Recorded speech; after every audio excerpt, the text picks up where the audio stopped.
এই পদ্মা নদী, গঙ্গা যেটা আসছে ভারত থেকে, আন্তর্জাতিক নদী, এটা আন্তর্জাতিক আইন হিসেবে এর সফল হিস্সা, সঠিক হিস্সা আমাদের পাওয়া আমাদের অধিকার, দয়া নয়।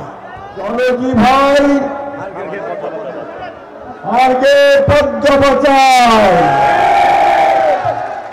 পদ্মা আমাদের এই এলাকার মানুষের জীবন।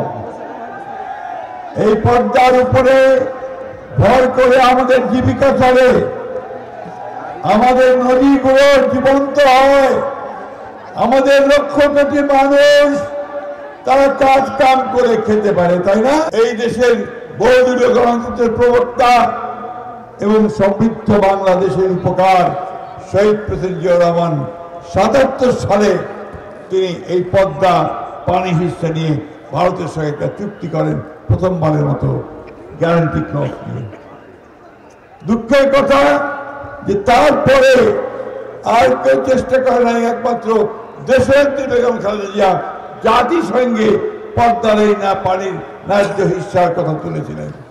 আমার মনে থাকার কথা আমাদের হারুন ভাইদের।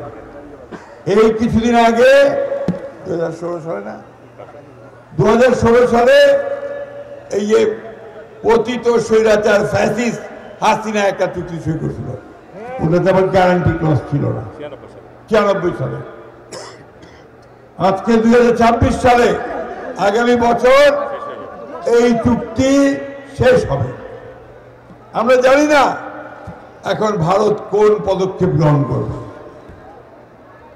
এই 2026 সালে যে সরকার আসবে, সেই সরকার যদি শক্তিশালী না হয়, জনগণের শক্তি নিয়ে যদি না জানাতে পারে, তাহলে এই পদ্মার পানিতে আমরা আরো ক্ষতিগ্রস্ত হব।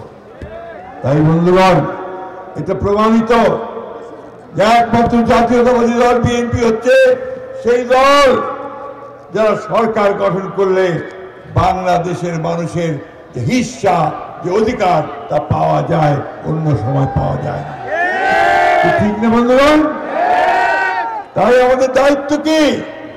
আমাদের দায়িত্ব হচ্ছে আজকে আন্দোলনকে চাঙ্গা করে রাখা, সারা বিশ্বে এই বার্তা পৌঁছে দেওয়া যে বাংলাদেশের মানুষ এই পদ্মা নদী, গঙ্গা যেটা আসছে ভারত থেকে, আন্তর্জাতিক নদী, এটা আন্তর্জাতিক আইন হিসেবে এর সফল হিস্সা, সঠিক হিস্সা আমাদের পাওয়া আমাদের অধিকার, দয়া নয়।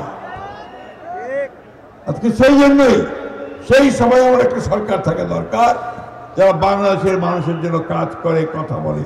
এর অতীতে আমরা করেছি, শহীদ জিয়া করেছেন, দেশনেত্রী বেগম খালেদা করেছেন, এখন তারেক রহমান ঠিক সঠিক সময়ে এই হারুন ভাইকে নেতৃত্ব দিয়ে এই আন্দোলন শুরু করেছেন, পদ্মা বাঁচাও।